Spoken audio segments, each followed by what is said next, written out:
தந்தை,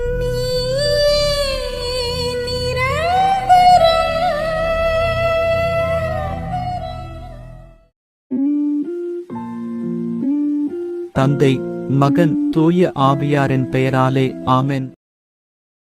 முதல் வாசகம். தாங்கள் சென்ற இடமெல்லாம் நற்செய்தியை அறிவித்து வந்தனர். திருத்தூதர் பணிகள் நூலிலிருந்து வாசகம். அதிகாரம் 8. இறை வார்த்தை 1 முதல் 8 வரை. அந்த நாள்களில் எருசலேம் திருச்சபை பெரும் இன்னலுக்கு உள்ளாகியது. திருத்தூதர்களைத் தவிர மற்ற அனைவரும் யூதேயா சமாரியாவின் நாட்டு புறமெங்கும் சிதறடிக்கப்பட்டு போயினர். இறைப்பற்று உள்ள மக்கள் ஸ்தேவானை அடக்கம் செய்து அவருக்காக மாரடித்து பெரிதும் புலம்பினர். சவுல் வீடு வீடாய் நுழைந்து ஆண்களையும் பெண்களையும் இழுத்து கொண்டு போய் அவர்களை சிறையில் அடைக்கச் செய்தார். இவ்வாறு அவர் திருச்சபையை அழித்து வந்தார். சிதறிய மக்கள் தாங்கள் சென்ற இடமெல்லாம் நற்செய்தியை அறிவித்து வந்தனர். பிலிப்பு சமாரியா நகர் சென்று அங்குள்ள மக்களுக்கு மெசியாவை பற்றி அறிவித்தார்.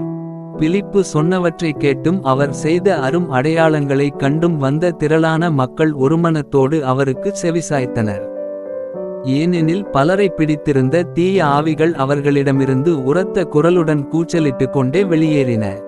முடக்குவாதமுற்றோர் கால் ஊனமுற்றோர் பலரும் குணம் பெற்றனர். இதனால் அந்நகரில் பெரும் மகிழ்ச்சி உண்டாயிற்று. இது ஆண்டவரின் அருள்வாக்கு. பதிலுரை பாடல். பல்லவி. அனைத்துலகோரே கடவுளை போற்றி ஆர்ப்பரியுங்கள். அனைத்துலகோரே கடவுளை போற்றி ஆர்ப்பரியுங்கள். அவரது பெயரின் மாட்சியை புகழ்ந்து பாடுங்கள். அவரது புகழை மேன்மைப்படுத்துங்கள். அக்கடவுளை நோக்கி செயல்கள் எவ்வளவு அஞ்சத்தக்கவை என்று சொல்லுங்கள். பல்லவி. அனைத்துலகோரே கடவுளை போற்றி ஆர்ப்பரியுங்கள். அனைத்துலகோர் உம்மை பணிந்திடுவர். அவர்கள் புகழ் பாடிடுவர். பெயரை புகழ்ந்து பாடிடுவர் என்று சொல்லுங்கள். வாரீர் கடவுளின் செயல்களை பாரீர். அவர் மானிடரிடையே ஆற்றிவரும் செயல்கள் அஞ்சுதற்கு உரியவை. பல்லவி. அனைத்துலகோரே கடவுளை போற்றி ஆர்ப்பரியுங்கள். கடலை உலர்ந்த தரையாக அவர் மாற்றினார். ஆற்றை அவர்கள் நடந்து கடந்தார்கள். ஆங்கே அவரில் நாம் அகமகிழ்ந்தோம். அவர் தமது வலிமையால் என்றென்றும் அரசாள்கிறார். பல்லவி. அனைத்துலகோரே கடவுளை போற்றி ஆர்ப்பரியுங்கள். நற்செய்திக்கு முன் வாழ்த்தொலி. அல்லேலுயா அல்லேலுயா. வாழ்வு தரும் உணவு நானே. என்னிடம் வருபவருக்கு பசியே இராது என்கிறார் ஆண்டவர். அல்லேலுயா. நற்செய்தி வாசகம். மகனை கண்டு அவரிடம் நம்பிக்கை கொள்ளும் அனைவரும் நிலைவாழ்வு பெற வேண்டும் என்பதே என் தந்தையின் திருவுளம். யோவான் எழுதிய தூய நற்செய்தியிலிருந்து வாசகம். அதிகாரம் 6. இறை வார்த்தை 35 முதல் 40 வரை. அக்காலத்தில் இயேசு மக்கள் கூட்டத்தை நோக்கி, வாழ்வு தரும் உணவு நானே. என்னிடம் வருபவருக்கு பசியே இராது. என்னிடம் நம்பிக்கை கொண்டிருப்பவருக்கு என்றுமே தாகம் இராது. ஆனால் நான் உங்களுக்குச் சொன்னவாறே நீங்கள் என்னை கண்டிருந்தும் நம்பவில்லை. தந்தை என்னிடம் ஒப்படைக்கும் அனைவரும் என்னிடம் வந்து சேருவர். என்னிடம் வருபவரை நான் புறம்பே தள்ளிவிடமாட்டேன்.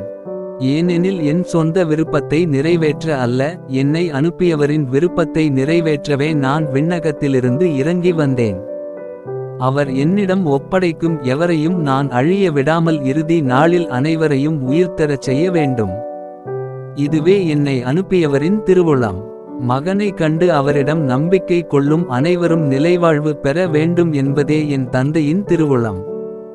நானும் இறுதி நாளில் அவர்களை உயிர்த்தெழச் செய்வேன் என்று கூறினார்.